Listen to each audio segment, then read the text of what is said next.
임차인의 권리 보겠습니다. 임차인의 권리 그러면 목적물을 사용 수익할 수 있는 권리죠. 그걸 임차권이라고 하는데, 임차권은 성질이 채권이라는 것. 그래서 주인이 바뀌었을 때 대항력이 없는 게 원칙이죠. 그걸 이제 매매는 임대차를 깨뜨린다라고 이렇게 말하는데, 근데 어쨌거나 대항력을 좀 인정해 줄 필요가 있네.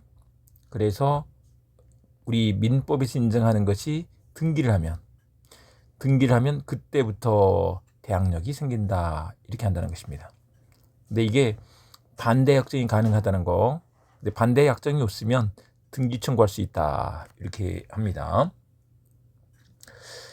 근데 우리 임대차와 관련해서 요거 좀 알아두시면 좋겠는데, 임대차에 관한 규정들은 임차인을 보호하기 위해서 많은 규정을 강행 규정으로 해놨죠. 특히 임차인에게 불리할 때 무효다. 그래서 편면적 강행 규정이 되는데, 이게 임의 규정도 있는 거예요. 임의 규정 있는 것과 관련해서 이 등기 청구권 문제가 그래요. 여기서 본 것처럼 등기 청구할 수 있는데 반대 약정이 없을 때 할 수 있다고. 그다음에 앞에서 본 비용 상환 청구권이 그렇죠. 비용 상환 청구권, 또 차임 증액 청구권, 이것도 임의 규정이에요. 그래서 이제 금지 특약을 할 수가 있죠. 그리고 이제 우리 뒤에 넘어가면 임차권 양도 전대 시에 임대인 동의가 필요해. 이 규정은 임의 규정이에요. 그래서 이것들은 다른 약정이 가능한 것인 거죠. 그래서 등기 비용 증액할 때 임대인 동의가 필요해는 임의 규정이다, 이렇게 알아두시면 되죠. 그래서 이거 한번 정리하시고요. 그다음에 이제 건물 등기 있는 차지권의 대항력인데, 토지 임대차도 부동산이기 때문에 등기하면 대항력이 생기는데, 안 해도 건물 등기를 하면 대항력이 생긴다는 것이죠. 조금 더 봐두자면, 주택임대차 보호법에서는 주택 인도를 받고 주민등록을 마친 때 주민등록, 그리고 이제 상가임대차 가면 여기서는 이제 건물 인도와 사업자 등록을 마친 때 신청한 때인데, 다음 날부터 이렇게 된다는 거죠. 우리 등기를 했을 때는 바로 그때부터 대항력이 생겨요. 근데 주택임대차나 상가임대차에서는 다음 날부터 이렇게 된다. 그다음에 이제 부속물 배치원권 나와 있는데, 이 부속물 배치원권은 건물 임차인에게 인정해줘요. 그래서 토지 이렇게 나오면 틀려. 네. 그리고 아무 때나 되는 게 아니고 주인 동의를 받고 부속시켰을 때나 주인 걸 사서 썼을 때, 동의 매수일 때만 인정된다, 이렇게 되는 것이죠. 그런데 이게 편면적 강행 규정이야. 그래서 포기 약정 이런 것들은 무효다, 이렇게 되는 것입니다. 근데 이 편면적 강행 규정을 여기서 배울 필요는 없어요. 앞서도 우리 그랬잖아요. 임대차의 많은 규정은 편면적 강행 규정이다라고 했습니다. 그래서 임대차에 관한 규정들은 임차인을 보호하기 위해서 편면적 강행 규정으로 해놨구나, 이렇게 알아두시면 되고, 임의 규정들을 기억해 두시면 되죠. 그런데 잠시 쓰는 일시 사용 임대차와 같은 경우에 있어서는 부속물 배치원권이 인정될 게 없죠.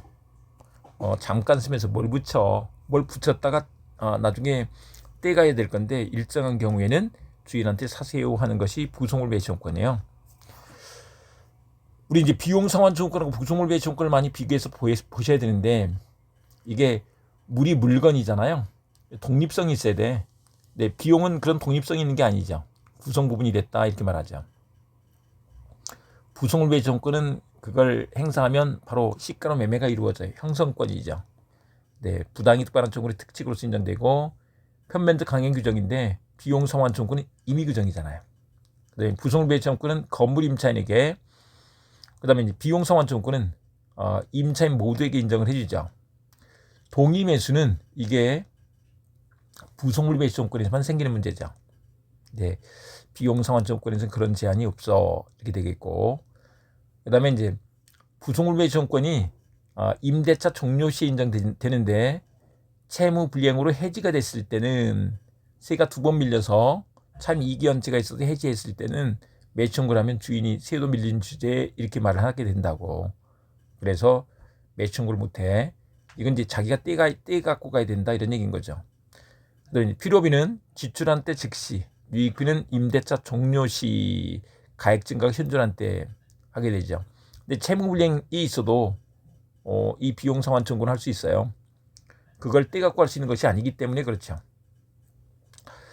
그 다음에 행사에 관한 문제가 있는데 이 행사를 하게 되면 필요비는 지출비용 전액에 대해서, 유익비는 지출액과 증가액 중 임대인의 선택에 의해서 상환을 하게 되죠. 네, 부속물 매입 조건은 이게 형성권이 돼서 바로 매매 유사의 법률 관계가 되면서 동시행 관계가 돼요. 그 다음에 유치권이 비용 상환 청구권에서만 있어. 근데 부속물 매입 청구권에서는 없다. 그 다음에 이건 강행 규정 위반이 되기 때문에 부속물 매입 청구권은 포기할 수가 없죠. 그런데 우리 비용 상환 청구권에서는 그게 인정된다. 그 다음에 나머지 이제 행사 기간에서 제척 기간 6월 있는 거, 요거는 비용 상환 청구권에서만 있더라. 네, 이렇게 되죠. 그 내용이 다음 페이지에 그냥 서술돼 있을 뿐이에요. 다 인정되고. 그다음에 이제 토지 임차인의 지상물 배치권권 문제인데, 여기서는 토지 임대차일 때만 인정돼요. 기간이 만료했는데 이런 것들 이제 지상물이라고 합니다. 지상물이 현존하고 있을 때, 현존한 때 먼저 1차적으로 갱신 청구를 하고 거절하면 2차로 지상물 매수청구권 이렇게 가게 되는 거죠. 그래서 이렇게 되고, 이제 기간 약정이 있을 때 일단 임대차 기간이 만료하고 지상시설이 현존할 때 인정된다라고 한다. 그런데 기간에 정함이 없는 토지 임대차 계약에서 임대인이 해지 통고를 하면 그게 바로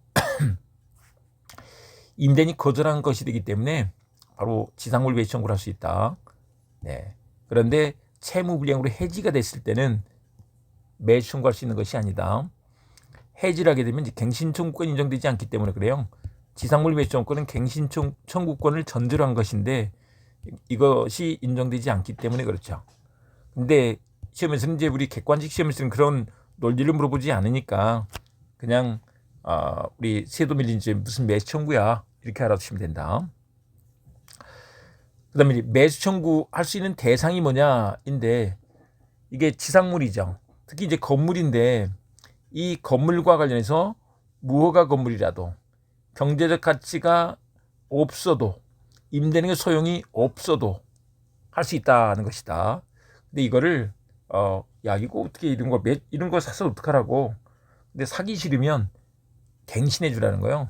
계약갱신을 강제하게 한 조문인 거죠. 그런데 그게 제3자 소유 토지 위에 걸쳐서 건립됐어. 그럼 옆집에서 나중에 철거 청구를 할 거니까 이런 경우에 매수 청구를 하면 안 되죠. 그래서 걸쳐서 건립됐다 그러면 매수 청구를 하면 안 된다. 근데 이제 그게 구분 소유 객지가 될 수 있다라고 한다면 매수 청구할 수 있어. 그다음에 이제 매수 청구의 당사자와 관련해서 토지 임차인으로서 지상시설 소유자만 행사할 수 있는 거예요. 그래서 이제 양도해버리면 다른 사람한테 넘겼잖아요. 매수 청구하면 안 되죠. 근데 그때 그 상대방은 누가 될 것이냐? 예, 임차권 소멸 당시에 임대인이 되죠. 임대인이 될 건데 이게 대항력이 있다라고 한다면 새로운 토지 소유자를 상대로 매수 청구권 행사할 수 있다. 임차권이 채권인 점을 생각을 해보면 바뀐 주인한테 매수 청구할 수 있는 것은 아니라는 거죠. 그 다음에 매수 청구권 행사와 관련해서 재판상 재판 외에서 행사할 수 있다. 그 다음에 효과로서 지상물 매수 청구권은 형성권이야. 지상물 매수 청구권, 부속 매수 청구권은 형성권이다. 그래서 시가에 의한 매매 유사의 법률 관계가 성립한다. 그러니까 이거 동시행 관계가 되죠. 동시행 관계가 된다. 그리고 강행 규정이 되기 때문에 임차인에게 불리한 약정은 무효다. 이렇게 인정이 되는 것입니다. 네, 여기까지 보겠습니다.